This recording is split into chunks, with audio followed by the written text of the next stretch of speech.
to February 2023. So in this video, we are going to head out camping in the Ridgeline, and there's an exciting twist this time because one of my good buddies has elevated his game from a Honda Passport to his very own Honda Ridgeline. And I'll show you some video here shortly, but he's in the process of really making it into a capable off-road overlanding vehicle that he can take out fishing. So I'm going to go through this video. We'll do some off-roading in the Ridgelines and show you a new camping gadget that I'm hoping will turn out to be really useful and handy for an inexpensive price. We'll also do some training here with Penny, and yeah, hopefully just have a nice relaxing day away from people. So hang tight and enjoy the footage.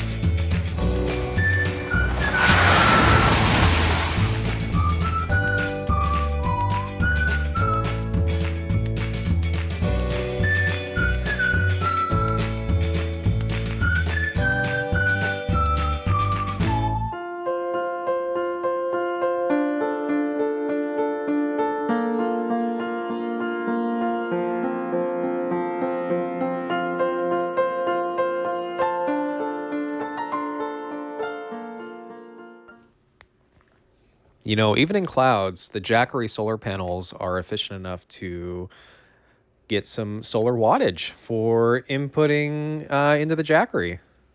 Whoa, look out. Got dogs running wild here. But back to lunch. Had a nice turkey sandwich, some fresh fruits, and an 800-watt coffee maker to start off our camping trip. So I wanted to do a quick walk around here of John's vehicle. So here you can see mine. It's a little trimmed down at the moment, but John has some... Oh, more dogs. Okay. So John has an RTLE. It's so new it still has the dealer plates on it. And he already has a J Sport lift all the way around. Coming around the side of the truck here, some of these things may look a little bit familiar. The Black Edition wheels are from my Honda Ridgeline, as are the Falcon Wild Peak AT3Ws I had before I swapped out to my HPD wheels. Moving along to the back here, I did swap my J Sport bed rack over to John. He needed it for his fishing poles up top, and it really fits well on the truck. For as long as those poles are, the way that the rack supports them is perfect. You know, looking over at my vehicle right now, it is a little trimmed down at the moment. I'm cleaning up some things on the truck, but getting to this campsite in the sunshine, it's been so nice to actually get some warmth, some solar energy, some vitamin D, which for a long time in the Northwest has been lacking. So we'll take a quick walk here through the campsite and down to the river.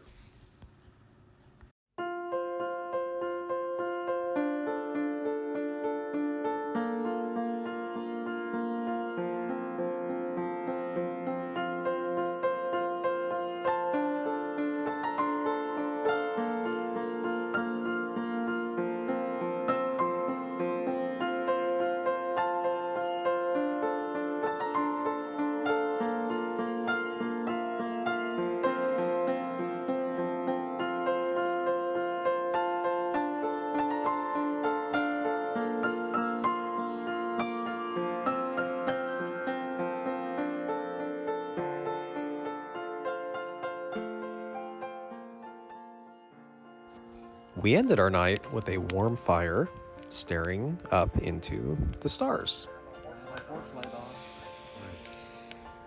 All right, so taking a look here, this is a rechargeable camping lantern by Sinvitron, which I'll provide a link down below. Not sponsored. I bought this because I wanted to have a light that I could put in the tent and be lazy when I'm done for the evening and simply press the button to turn the light off. Anyone with a Gazelle knows that it has really great headroom. It allows you to stand up, move around, etc. But if you have a light at the very top, you can't reach up and turn it off. You have to get up out of your warm cot or sleeping bag to turn it off. So this is just kind of going through the different light modes here with this small light. I'll call it a pod. And so the remote wise, as you saw, you have a power, you have different modes, and then a brightness and dimming switch, which is similar to the buttons that are on the bottom of the pod itself. You have power, which will turn it obviously on and off. You have a carabiner style hook to it, and then you have the dimming and brightness buttons on here.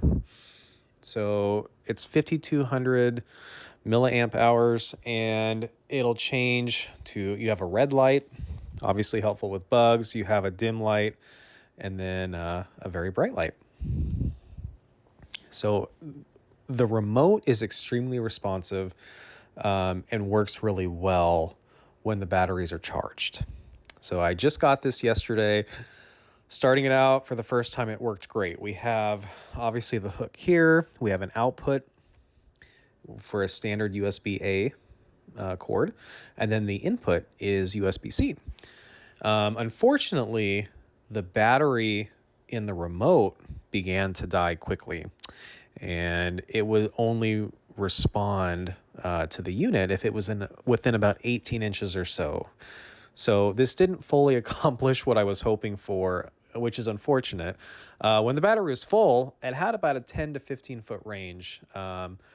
But as you can see, there is a small compass here on the end of the remote. But yeah, it was about $23 shipped from Amazon. And, you know, for $20 with the new battery, it's certainly well worth it. I did read through the reviews that the remote does die quickly after getting it, so it's probably a really crappy battery that's in there.